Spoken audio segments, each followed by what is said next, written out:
어렵고 복잡한 블록체인 시장의 최신 이슈를 재밌고 상쾌하게 즐겁게 알아보는 블록체인 톡톡 진행의 소은아입니다. 네, 전 이준규입니다. 안녕하세요. 네, 안녕하세요. 지난 여름, 이번 여름 아직 끝나지 않았죠? 굉장히 더운데요. 어떻게 좀 지낼만 하세요? 잘 지내고 있어요. 잘 지내고 이제 익숙해져가지고 이렇게 방법을 터득하지 않았어요. 잠 자고 그러는 거 괜찮지 않아요? 저희 회사에 선저이 구마르라는 인도 친구가 있어요. 이 친구는 해외 마케팅 팀장이라는 지금 포스트를 갖고 있는데 인도보다 더 덥대요. 그러니까 우리나라 더워요. 인도의 뉴델리보다 더 덥다고 저는 그래요. 캘리포니아 방콕보다도 더워요. 진짜 치앙마이하고는 비교할 수가 없고요. 내년에도 이렇게 덥고 그러면 이제 무슨 큰일이 생길 것 같은데, 과일도 이제 열대 과일로 다 바뀔 것 같고. 오, 그쵸? 그건 조금 좋은 것 같기도. 망고 그다음에 이미 나와 있지만. 저번 주 제가 이제 일간지에서 봤는데 벌써 어종이 바뀌고 있대. 바다 어종이. 맞아요. 제주도에는 벌써 열대 어종이 지금 올라오고 있고, 벌써 명태는 거의 안 잡히고 동해안에서. 우리나라 명태 말린 게 북어잖아요. 북어 다 러시아산이에요, 러시아산. 맞아요. 문제인 것 같아. 문제인 것 같고, 그 다음에 그 인도 친구는 뭐냐면, 이렇게 덥게 되면은 자기처럼 살 색깔이, 스킨의 컬러가 까매진다는 이제 그런 우스개 농담 섞인 이야기도 했는데, 그렇게 될지도 몰라요. 오랫동안 그렇게 가능성 있다고 봐요, 실제로. 네. 옛날에 제가 학교 다닐 때는 지리 시간에 대나무에 북한계선이 촬영산맥이고, 그리고 여름에는 오징어고, 겨울에는 명태고, 이게 굉장히 명확했었어요. 근데 지금 다 대나무가 서울에서도 요즘 자라고 있거든요. 그러니까 온도가 어마어마한 거죠. 게다가 지금 독도 아래에 해저 수온이 10년 전보다 1도가 올랐대요. 엄청난 거예요, 진짜. 그러면 이제 본격적으로 우리 가장 요즘에 핫한 정말 더운 블록체인 시장의 이야기를 한번 들어볼까요? 제주도 이야기 방금 했죠. 수온이 낮아졌다고. 근데 제주도 아니고 독도예요, 거기는. 독도? 어쨌든 섬이니까 제주도 이야기하자고. 제주도 제주지사가 요번에 지자체 선거 해가지고 다시 원지사가 다시 됐죠. 그렇죠. 재선했다고, 무소속으로 나가서. 그분한테 소위 얘기하는 비트코인의 주저스라고 하는 로저버가 쏜 모양이에요. 코인을. 거기에 대해서 어떻게 생각하세요? 저는 충분히 그럴 수 있다고 생각을 하지만, 근데 이번에 다음 주에 저희가 제주도에서 청소년 관련해서 평화 코딩 캠프를 해요. 근데 거기 ICT 융합 전략관을 초청을 해서 이제 강의를 요청을 했는데, 그랬더니 김영란법에 의거해서 강사료를 받을 수 있다라고 말씀을 하셨어요. 근데 이게 꼭 5만 원인가요? 원래 5만 원이죠, 김영란법에. 강의료도 김영란법에 강의료 저희가 있나요? 근데 그렇게 그게 한도가 있는데 그렇게 막 낮지 않아요, 강의료는. 그게 김영란법에 대해서 이게 분야별로 조금씩 달라요. 똑같이 다 5만 원이 아니에요. 그러니까 게다가 심지어는 우리 비트코인은 지금 우리나라 법적으로는 화폐가 아니잖아요. 강의료가 김영란법에 강의료가 5만 원밖에 안 돼요? 아니에요. 김영란법 훨씬 많아요. 강의료는 5만 훨씬 원이라고 많아요. 그랬네, 지금요? 그러니까 5만 원에 국한되어 있지 않다고요. 종목별로 다르다고요, 상한선이. 네, 그래서 30만 원 선이니까 그렇게 낮은 건 아니죠. 공무원 강사료가. 물론 원래 현직 공무원이 나가서 하면 100만 원, 200만 원도 있었는데 저희는 애초에 그렇게까지 요청을 드릴 수는 없으니까. 네. 그러면은 어떻게 되는 거예요? 로저버가 원지사께 쏜 그거는 김영란법에 저촉이 돼요? 근데 법적으로 우리나라 법으로는 비트코인이 화폐가 아니잖아요. 그런가? 근데 이게 사람들의 일반 상식이라는 게 있단 말이에요. 그러니까 뇌물도 있잖아요. 뇌물도 뭔가를 바라고 뭔가를 주면 이게 뇌물로 된단 말이에요. 그러니까 뭔가 기대하고 있는 게 없다고 볼 수 있을까요, 로저버가?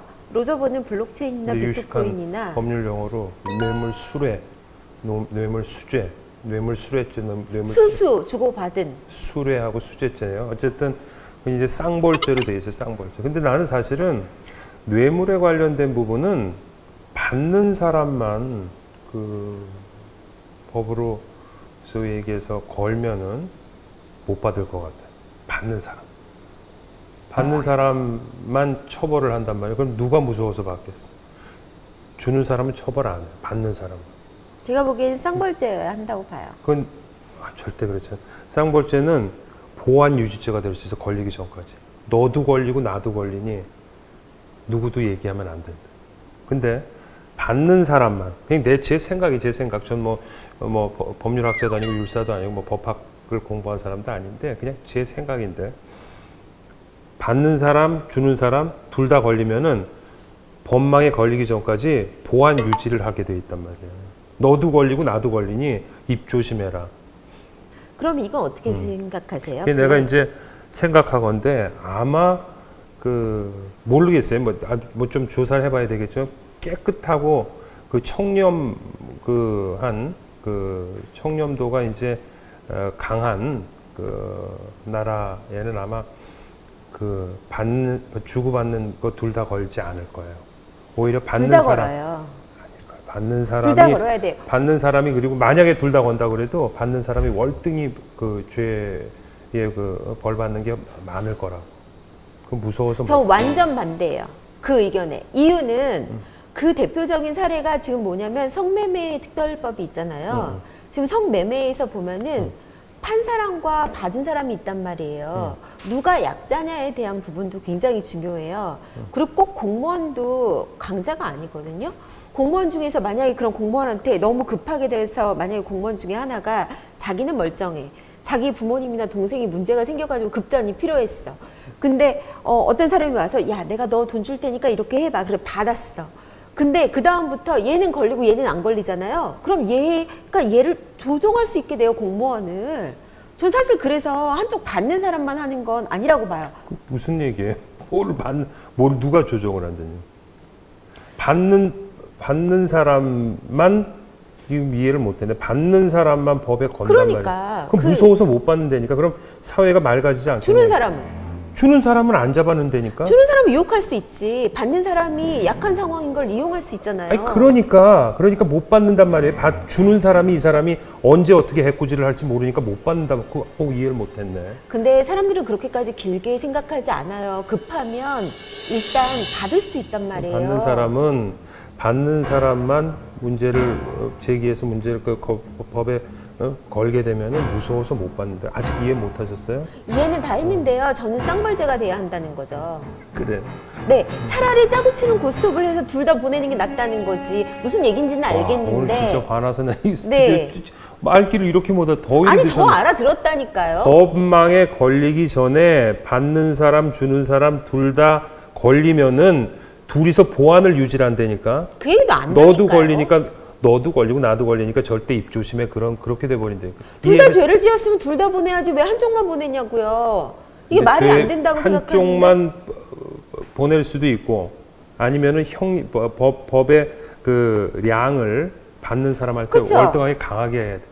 그거는 사실은 좀 디테일한 상황이 다 다르니까 그렇게 우리나라 되겠지만. 공무원들이 뇌물을 받으면 어떻게 돼요? 우리나라 법에 뭐가 돼 있어요? 일단 뭐 실정법 위반이니까 배임 횡령은 되게 크지. 특정 범죄 가중처벌법, 특가법이란 말이에요. 그런 것처럼 받는 사람한테 무지무지하게 법을 세게 적용을 하면은 나라가 깨끗해져요. 어쨌든 통과합시다. 다음번에 이제 또 한번 하고. 세게 적용한 게 있었나 근데? 원희룡, 로저버. 그건 이제 김영란법에 안 걸리는 거네. 그리고 근데 그것도 말이 나와봐야 알지. 지금 지금 얼마나 줬죠? 100달러 줬나? 1000달러 줬나? 이제 좀 100달러면 다음 주 공부를 좀 해가지고 다음번에 한번 갑론을박을 해보고. 그다음에 우크라이나에서 10억인데? 10억을 줬는데? 우크라이나에서 계속해. 이거 빨리 통과해야 되는데 우크라이나에서 통과 안 할 거야. 여보세요. 넘어가세요. 다음 주에 공부를 좀 해가지고 나랑 싸우고. 우크라이나에서 발음이 안 나오네. 우크라이나에서 우크라이나도 안 돼, 혀가 이제. 자꾸 돌리. 화가 나니까 그렇지. 자꾸 화를 참으니까. 근데 아니, 왜 우크라이나에서 그 뭐냐면은 그 이 선거 투표를 블록체인에 이제 메커니즘에 집어넣자 우선 지금 진행 중인 것 같아. 아직 실행은 안 하고. 그거 어떻게 생각하세요? 완전 좋게 생각해요. 응? 완전 좋게 생각해요. 좋게 생각해요? 네, 게다가 미국의 웨스트 버지니아인가? 그쪽에서도 이제 블록체인 기술을 적용한 투표에 대해서 지금 뭐 4번의 테스트? 뭐 검사를 해가지고 통과를 했다고 하는데 저는 사실 블록체인 기술이라는 게 굉장히 재밌어요. 디지털하고 아날로그가 뭐가 가장 많이 다르냐면 옛날에는 책을 냈을 때요. 책의 완성본이 넘어가면 고칠 수가 없었다고요. 근데 디지털 이북은 좀 달라요. 이북은 내고 나서도 문제가 있으면 이거를 반영할 수가 있어요. 그러니까 수정 가능한 게 디지털의 가장 큰 장점 중에 하나인데 블록체인은 수정 불가능, 기록이 한번 기록하면 끝인 거야. 그대로 트랙이 남는다는 거예요. 그게 블록체인의 매력이자 기본적인 필수 기능이거든요. 여하간의 선거는 한번 찍으면 끝이다. 그러니까 그걸 카운트를 할 때 블록체인 기술이 들어간다는 건 선거나 투표 제도는 굉장히 바람직하다고 저는 생각합니다. 이제 요 질문에 이제 또 답이 쉽지 않을 거예요. 내가 이제 재밌는 질문 할게요. 뭐냐면은 한번 인풋하면은 수정이 불가능하단 말이야. 근데 봐봐. 5사람이 나왔어. 5 XXXXXXXX가 나왔어. 근데 선거 투표 하루 전에 2명이 기브업을 해. 그럼 어떻게 할 거야? 그 전에 빨리 반영해야지. 그러니까. 그 전에 한번 잠깐만. 그 한 번 전날. 집어넣으면 안 된다며. 한 번 집어넣으면 안 되는데 그럼 자 봐봐. 투표 이제 각 국가마다 나라마다 틀리겠지. 기브업하는 포기하는 거가 하루 전에 할 수도 있고 몇 시간 전에 해도 그 유효하게 할 수도 있단 말이야. 나 안 하겠다. 그럼 이제 XXXXX 5명 중에서 4명이 있어.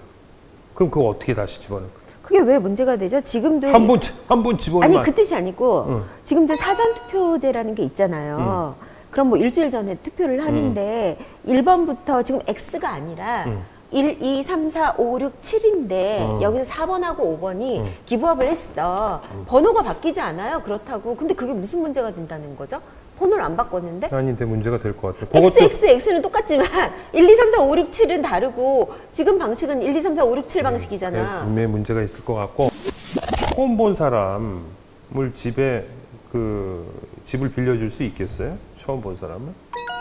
처음 보는 사람도 좀 상태가 조금 좀 경우에 따라 좀 다르긴 하겠지만 저는 1년에 반 이상을 해외에 나가 있잖아요. 그래요? 네. 외교관이네, 외교관. 외교관이야. 디펜드 시츄에이션이겠지만 근데 가서 보면은 그 느낌이 있어요. 이 사람 불안한 사람이 있고 이 사람 안정된 사람이 조금 있어요. 느낌으로? 네, 느낌도 있고 대화도 좀 해보고 그러면 알게 된다고요. 근데 우리가 친구인 척하지만 사실은 친구가 아닌 사람들도 되게 많이 있다고요.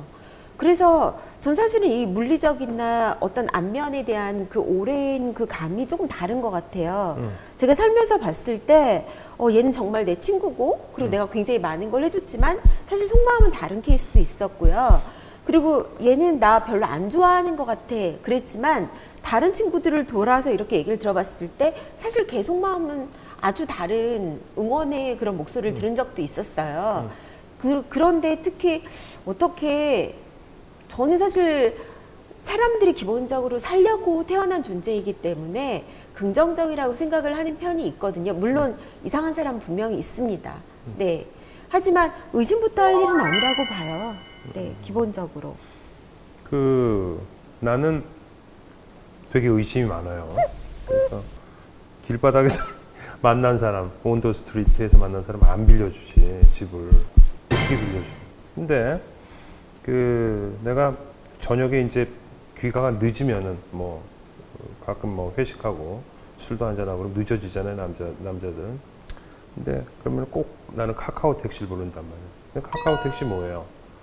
기사와 손님의 이력이 그대로 카카오 그 전산망에 남아요. 좋죠. 예, 기사는 그 자기 이름하고서는 택시 번호까지 다 남고, 그다음에 손님은 핸드폰 번호 네. 그 안에 다 추적해 보면 다 이력이 다 있단 말이에요. 그래서 되게 안전하다. 왜냐하면은 손님이 택시 기사의 돈을 이렇게 강제로 하면은 택시 강도잖아. 그리고 또 택시 기사가 가다가 다른 숲으로 이렇게 빠져가지고 옛날에 이상한 짓들 한 사회면에 났던 부분들도 있죠. 그런 게 다 방지가 돼요. 서로들 조심하게 된단 말이에요. 나의 족보가 이쪽에 등록이 돼 있고. 근데 블록체인에 입각해가지고서는 이 소위 얘기하는 집을 대여해주는 시스템이 접목이 된다 그러면은 나는 그러면은 이제 생판 모르는 사람도 집을 빌려줄 수가 있지. 근데 그거를 그렇죠. 신뢰가 좀 더 신뢰도가 그걸 지금 높아지는 건 인정하죠. 아마 하고 있는 것 같아요. 뭐 그렇습니다. 근데 뭐 공유 경제는 앞으로는 꽤 괜찮을 것 같다고 저는 생각을 하는데 유럽이나 미국은 굉장히 괜찮아요. 그리고 실제로 많이 쓰고 있어요. 근데 지금 한국은 공유 경제에 대한 걸 지금 완전히 국가가 반대하는 것 같던데.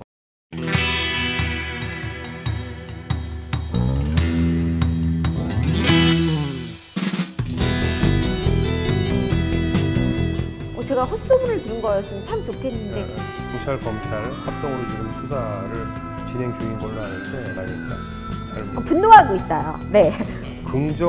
부정보다는 이제 앞으로 긍정이 더 많아지는 것 같아요. 이 백서 문화도 전 정말 할 말이 되게 많은데